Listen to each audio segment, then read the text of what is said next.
much for low profile.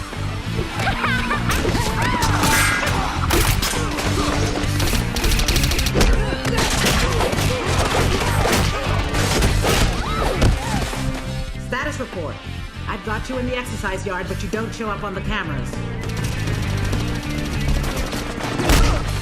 Must be something wrong with the system. Damn it, we're a little busy right now. I'll call you back. Don't yank me around, convict. Get the cane, get out.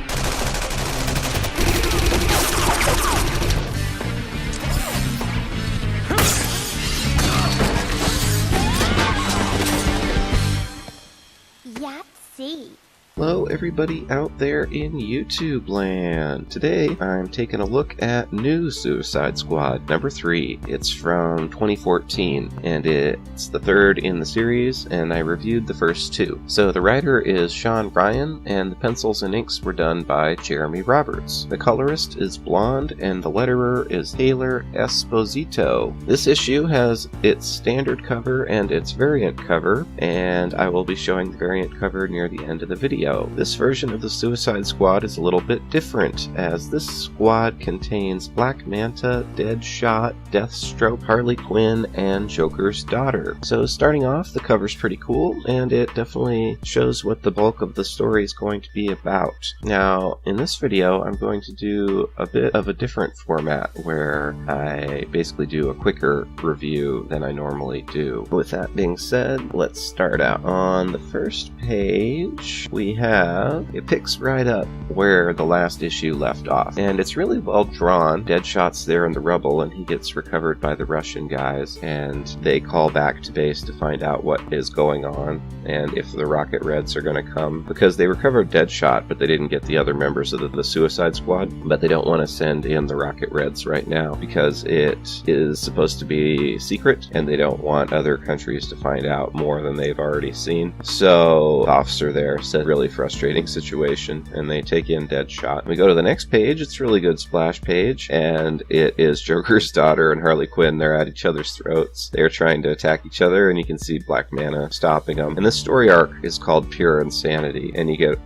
everybody's names there at the bottom of the page. It's really well drawn. Like, I picked this series to review because you can really tell, it's drawn by hand. They don't take shortcuts. Like, I don't think they use 3D models for any of the figures. So it's really good. On the next page, Harley Quinn and Joker's daughter and Black Manta, and they're trying to figure out what to do, and they're talking to Amanda Waller and Vic Sarge, and Joker's daughter keeps messing with Harley Quinn and provoking her, and they're really not getting along. And that continues on the next couple of pages, and finally Harley Quinn just snaps and she attacks Joker's daughter. She is really upset because she's wearing the Joker's face, and also because she wants to be the Joker. And at this point, Harley's left the Joker and basically hates him and all that. So they have it out. It's a pretty good fight, and it takes up most of the issue. At first, Joker's daughter's winning, but then Harley gets up and knocks her through the window here, as you can see. And they go flying out, and it's almost like they have enhanced abilities or something in this fight, because they're really kicking each other around, and they fly into cars and stuff. But in a way, I think it's kind of a bit of an analogy for Harley moving on from the Joker and their abusive relationship and all that, because of the dialogue she keeps saying. She keeps talking about how the Joker's no good and stuff, and Joker's daughter,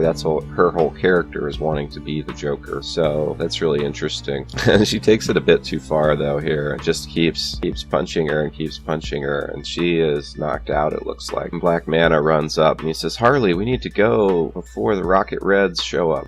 And Harley says, "I'm helping her. I'm a psychiatrist." So we get the next page here, and Joker's daughter's knocked out. She's incapacitated still. So they're going to leave her behind, actually. They're just going to hide her. And they are going to go and get Deadshot, who's been captured. And Vic Sarge is really upset about that. He even says to Amanda Waller, "Why don't we just blow him up, blow his head up," because they've got a bomb in his neck. But Amanda Waller won't go for it. So he gets mad, leaves. And so Black Manta and Harley Quinn are on their own now, and they're going to go rescue Deadshot, who on this page you can see is being tortured by the Russian guys. And they're interrogating fighting him and trying to find out what he knows. But he actually doesn't know where anyone else is or anything, so he can't give him any information, and he wouldn't anyway, I assume. So on the next page, we get this great splash page, and it's the last page in the book, but it's really great. Deathstroke, obviously. And he comes in through the door and he says, "I'll take it from here." And Deadshot's like, "Aw, come on," which is actually really funny because he's, being rescued, but he's like, "I'm being rescued by Deathstroke, he's my rival." So he doesn't like that, and that's a good joke. But I bet people bought this issue for that splash page alone. If you're a Deathstroke fan, that is a great splash page. So here's the variant cover. It's really good. It recaps what the story's about, essentially. The two characters trying to kill each other and Black Manta separating them. Like the other issues, this issue's pretty short, but I liked it. I liked it a lot. Definitely be reviewing the 4th issue and probably just keep going with this series. It ran pretty well. Okay, so that's all for now. Thanks for watching, and if you aren't subscribed, please subscribe. And I've been doing videos pretty much every day, so it's really worth your while to subscribe so you don't miss anything. And I should have another one up for you tomorrow. End of line.